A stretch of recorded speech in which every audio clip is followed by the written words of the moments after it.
Half a day students, I am Governor Lou Leon Guerrero. You all have been through a year of big changes. We've had to adapt and make big changes to keep our families and our island safe. But with change comes opportunity and a chance to try new things like PBS University. While Lieutenant Governor Josh Tenorio and I will continue to do our part to keep our island safe, you students have a part to play as well. Your part is to keep learning and to keep up with your lessons. That's why I am happy to see you here ready to learn with PBS University. PBS University is a way to bring a continuous educational curriculum to you while you stay safe at home during this time. To help you keep up with your studies, we asked our friends at PBS Guam and the Guam Department of Education to put together this episode. Thank you for doing your part and have a great lesson.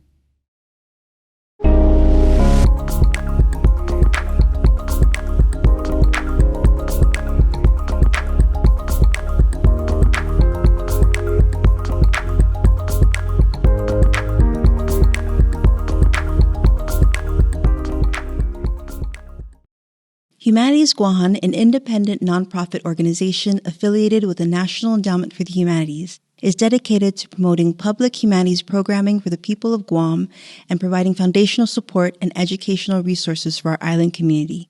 For more information about Humanities Guåhan, visit www.humanitiesguahan.org. The following webinar series is part of a project presented by Humanities Guåhan entitled Unincorporated, Voting, Voices, and Visions Para Guåhan. This project explores Chamorro stories, experiences, and perspectives on civic engagement in relation to voting rights, democracy, political status, and Chamorro self-determination. Unincorporated consisted of the 5-part webinar series that took place from January through May 2021 and covered topics on the origins of Chamorro self-determination, the work of the Commission on Decolonization, the relationship between art and decolonization, and the role of the U.S. legal system as it relates to Guam's political status. The project culminated with the launch of an online and printed magazine distributed throughout the community, which consists of essays, creative reflections, and artwork exploring issues around Guåhan's political status and decolonization through the perspectives and historical and political experiences of the Chamorro people of Guåhan. And this is significant because let's face it, the people of the world are not paying attention to Guam. There are a lot of things that happen on Guam that if more people around the world knew about, if it was common knowledge of the level of oppression and colonization that we experience on a day-to-day, that we have been experienced historically, that people would be outraged. But the reality is that a lot of people don't know this. Shoot, I would venture to say a lot of our own people don't know this. But by continuing this type of international advocacy, by being deliberate in our approach, and I have to say this because it's a good segue into the TechZen thing, is that the more that we are able to leverage independent movements of this nature, and when I say independent movements, I mean like community groups or individuals from our community that are doing this alongside us in the government. You know, the government has been pushing, but we clearly cannot do this alone. And there clearly is value to the efforts of our activists, of our community organizers, of our NGOs, of Humanities Guåhan, CAHA, all of that. You know what I mean? The traditional navigators, the weavers, the dancers, all of us together. That's what makes us strong. That's what the international community needs to see. When they see one of us, they need to see all of us. And so this, moving into the last part of this, is the Prutehi, Litekyan, Savertinian movement is an excellent example of this. Here we have a group of, community individuals, concerned citizens. I love that term, concerned citizens. And they banded together on an issue. But what's unique about this effort is that they have done a lot of these very strategic things that a lot of other groups have done. Groups like some of like the rock star groups like CHamoru Nation have done, is strategically organize around an issue to raise local awareness, right? But what I really love about this, and the reason why it's here on this slide, is because what they then did is apply that concept, okay? Applied that concept in collaboration with the UNPO. They worked with the UNPO in an effort to bring the issue to the international stage, directly to the doorstep of the UN. And they did that by filing with these special rapporteurs, several different special rapporteurs at the UN. The special rapporteur, there are these different committees, different committees have different charges. And so they each have their own special rapporteur who's kind of like, he's like the parapro. Hey, you guys are not doing your human rights. So you guys, hey, I got a complaint from Prutehi, Litekyan. You guys say you're trying to build a firing range. So you're helping them on their self-determination. And so whenever they get the complaint, they have to vet it, and determine whether or not there indeed is a violation and whether or not there is action required moving forward. I swear these guys filed with like 7 or 10 different special rapporteurs. They're on a roll right now. They are on a roll. And I just want to say that these efforts, like the efforts of, Sign of Hope, the efforts of Prutehi Litekyan to bring the issue to the international level, it gives us opportunity. It increases our reach now. Now I'm hoping that it'll be easier the next run around when we start to go out and say, hey, we need your support on this resolution. I want somebody to say, oh yeah, the firing range, right? I really like that submission. We supported you on that one. We need that network to grow. And this is a really great example of how we grow that network in a very constructive way, right? Because we're still pushing on this issue. And what's great about this is that it's not just about Litekyan and the firing range. This is also about access to sacred lands, the protection of those lands. It's also about clean water, environmental justice. There are so many ways that we are able to expand even what seems to be an isolated singular issue like Litekyan, right? We tend to think of Litekyan as like this one area. But let's not forget that we're talking Litekyan because we fought them out of Paget. And that Paget was not ever just Paget. Paget is a symbol. Paget is a symbol because before Paget, there were others. Let's not forget Sumai. Sumai is what happens when we lose. Sumai was like the next Hagatnya before they took it.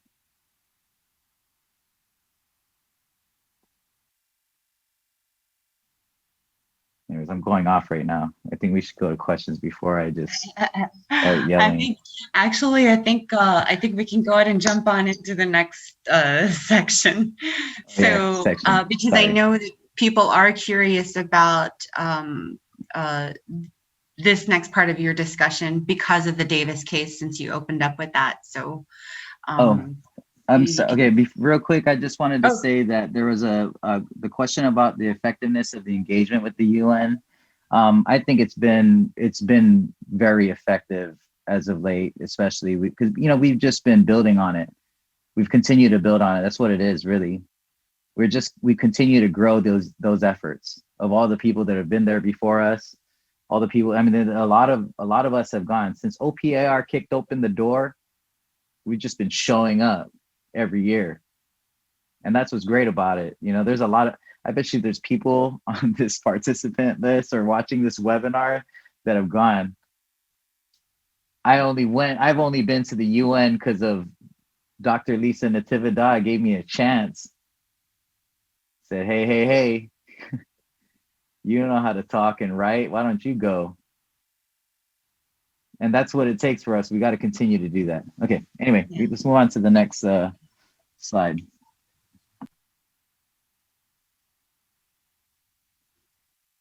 Okay, what is next? I wanted to talk briefly about some of our current efforts. The self-governance study is easily one of the things that I'm really most excited about. There hasn't really been anything like this before. I would say the closest thing we've gotten to this was Joe Bradley's econ study that was done back in 2012, I think. I can't even remember. It's old.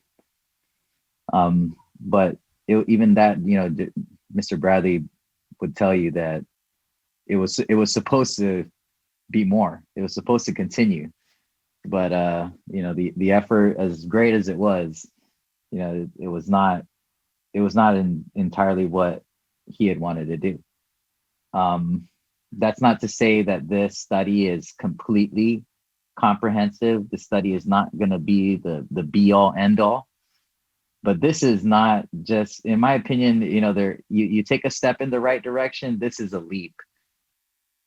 This is really, this is a big one for us.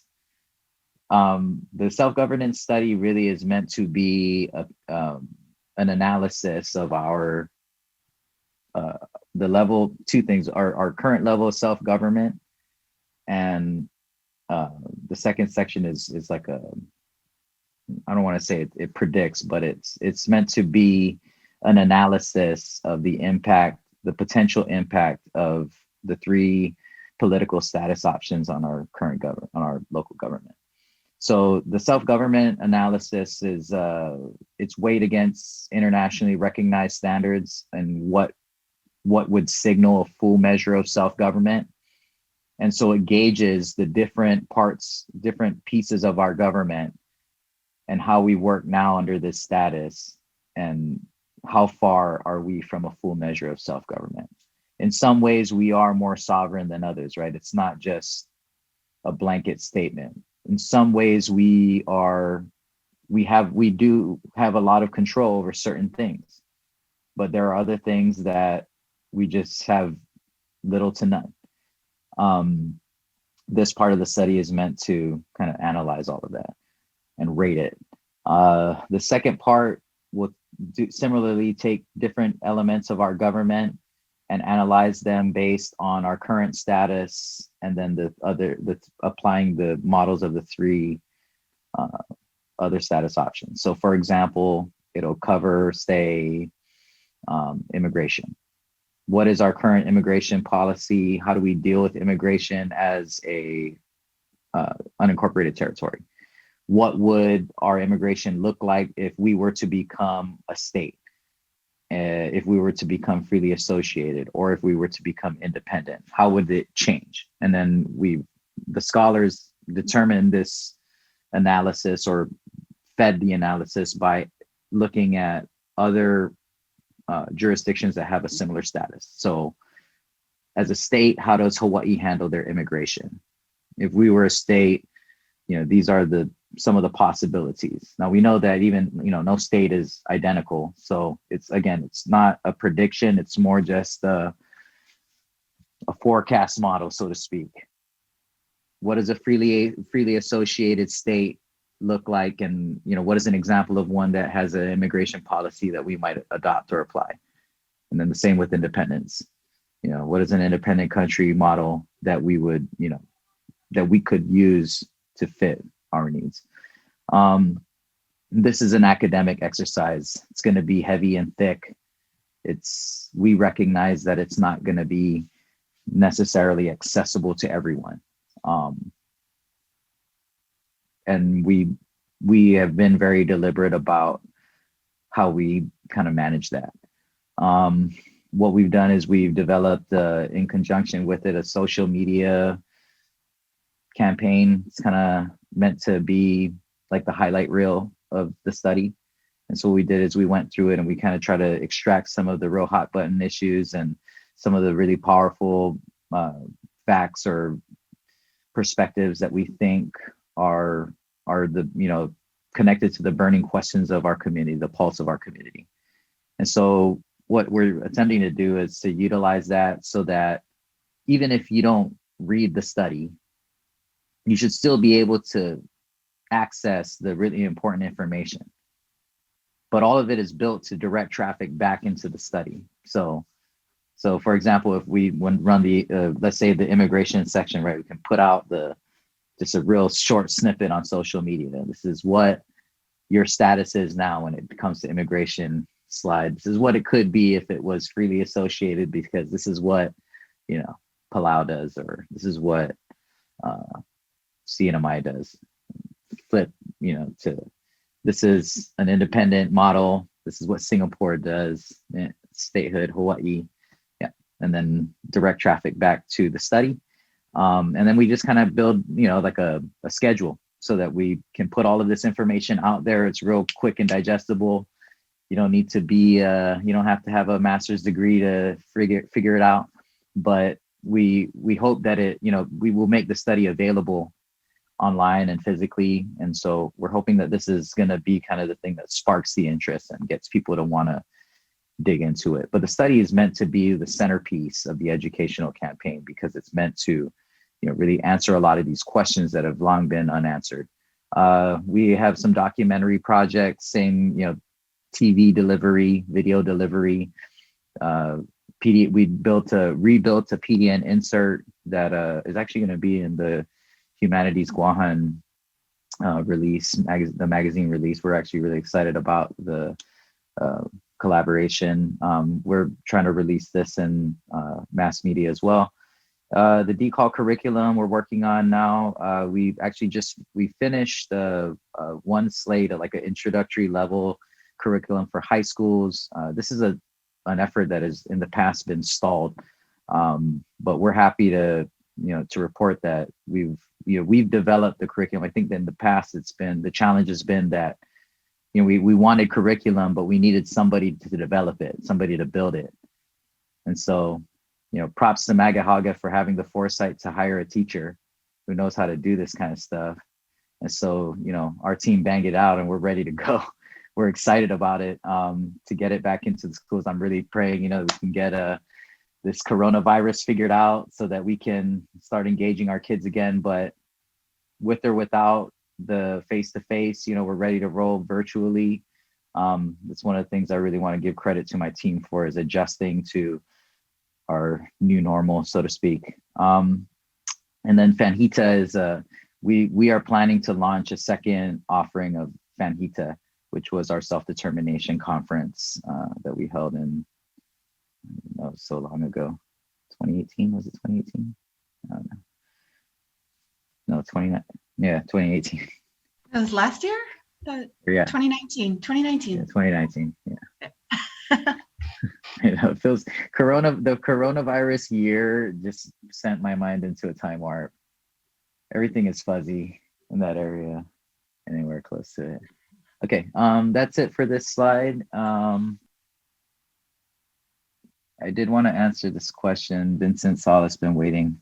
Where do you feel the passionate, peaceful protests in our history have provided the momentum for decolonization? And do you feel that we have assimilated so much to westernized culture in recent decades that we have lost that fuel to rekindle the fire of the movement? And what will it take? What kind of leaders do we need now who can lead us again, and how? Wow, that's a complex one. I would say that protest is always going to be a reality. I think that protest is just a manifestation of our people's desire to be heard. And when we feel like we are not being heard, what other outlet do we have? So I think that so long as our voices continue to be stifled, you will continue to see people marching in the street. The way I look at it is, I've been on both sides of the fence. I've been on the side that's watching the protests. I've been out there in the hot sun and the rain holding my sign. And I always think to myself when I'm out there, like, You guys that, to the people that are like yelling at us and flicking us off on the road, I always remind myself, like, I don't want to be here either, man. I don't want to be out here holding the sign either. It's hot out here. It's raining. I don't want to have my kid out here, but I'm here because I have to be. We are here. We are families just like you, but something is happening to us. We don't feel like we're being acknowledged. So until things change, you'll keep seeing us. But I do think that those things are important. I do think that we have to rally around that. I think that no matter leaders that are committed to pushing the issue are fantastic. We need good leadership. I'm proud to be working for a commission on decolonization under a governor that wants to make it happen. Let's just face it, the law was built so that the governor would be the chair. And it was built like that so that there would always be action. It wouldn't just be, oh, the commission is buried somewhere. Because when the chair is the governor, that's the value of the people and the protest. Because if the commission is not moving, I expect all of you to be out there on Adelut front lawn asking our chair, the governor, what's the deal? And to be quite frank, in the years that the commission was dormant, that's what we should have been doing. That's why the law was built like that. That's why the governor was the chair, so that when there was no action, we should have been out on the lawn asking what's the deal. And so, I'm happy and I'm proud that our MAGA Haga is very supportive and very active in the sense that, she wants to see it happen. And I say, if your chair, the people's chair, wants to make a move, then we need to get on board and move. And I think that that's the thing that I'm really looking forward to, is that we inherited a situation that we just didn't have a whole lot to work with. I thought, let's get out there, right? My first day on the job, I was like, yeah, so where are we going first? Who am I going to talk to first? What do we got? Give me something, pamphlets or something, so I can go and do what I do. And I was like, what do you mean there's no pamphlets? There's nothing, like no handouts or educational materials that I can just, use. And so that's where we've been. And that's what we've been doing, is that, we've literally just ripped the whole thing down, gone back into our history. We resurrected the whole archive, and we've just been sourcing information, connecting with scholars, with writers, with our task forces, finding ways to develop content, to build it. And the study really was the first big thing. And I'm happy to say that, the previous commission, they've secured this money. They try to move this as far along as they could, and it didn't get done, but we're happy to say that it will be done. It's already in copy editing right now. So we're stoked. It needs a spell check. It needs a spell check, and then we'll be able to press it and get it out. But we'll definitely be releasing in, I would say, March, maybe the end of March, April, somewhere around there. If all goes well. Right on. 2:31. I'm 1 minute behind. Yeah. Oh, the last thing, incremental change. I really like this idea. Incremental change does not address the core issue. Dr. Underwood had said this, and I think that this is really the message that I think is important in regards to national voting rights. National voting rights is fantastic. And it's not to say that it won't be a good thing for us. I want to be clear. I'm not against national voting rights. Would I turn them down if offered? Definitely not. If national voting rights came. These webinars can be accessed on Humanities Guåhan's Facebook page. To view the online magazine associated with Unincorporated, Voting, Voices, and Visions Para Guåhan, visit humanitiesguåhan.org/unincorporated.